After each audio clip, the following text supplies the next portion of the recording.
Respect is not about position, it's about ability. And today, a security guard proved it. One morning, the security guard suddenly rushed into the manager's cabin. In a hurry, he pulled the manager up from her chair, sat down in her place, and started working quickly on her laptop. Shocked and angry, the manager shouted, asking what he thought he was doing with her laptop, but the guard kept typing and calmly told her to remain quiet for a while and let him finish. Furious, she warned him that he was just a low-grade guard and had no right to talk to her like that. She threatened that if he didn't move immediately, she could get him fired from his job. The guard, without raising his voice, replied that he was not afraid of losing his job, because the real fear should be for those who didn't care about the company's well-being. His words only made the manager angrier, but still, he kept focusing on the laptop until finally he leaned back with a sigh of relief, signaling he was done. Just then, the company boss entered the cabin. He looked at the manager and said that the RB BuildCon project had to be submitted that very day, the one that had been pending for over a month. Nervously, the manager told him that some work was still left on the project, and instantly the boss exploded in anger,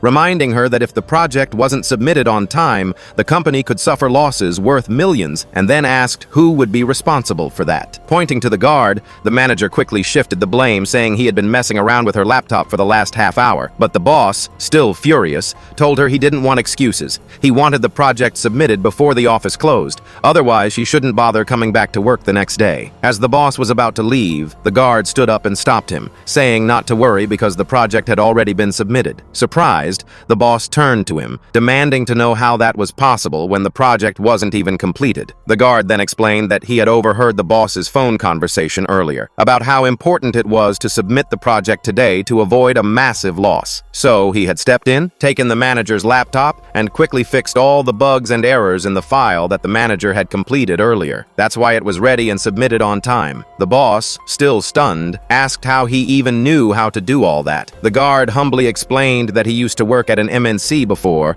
but when the company went bankrupt, all its employees, including him, were left jobless, and no one wanted to hire them again. That was how he ended up working as a security guard here. Hearing this, the manager felt ashamed and apologized to him for her behavior. The boss, however, told the guard that while his skills were impressive, he had still disrespected his senior by barging into her cabin that way, and for that he was being removed from his guard position. The guard's face fell, and he quickly apologized, thinking he had just lost his only job. But then, the boss smiled and said, "Don't worry, I'm not firing you from the company. I'm only removing you from the guard's role. From today, you'll be working in Nancy's team, using the skills you actually deserve to use." Hearing this, the guard's face lit up with joy, and for the first time in a long while, he felt truly recognized for who he was.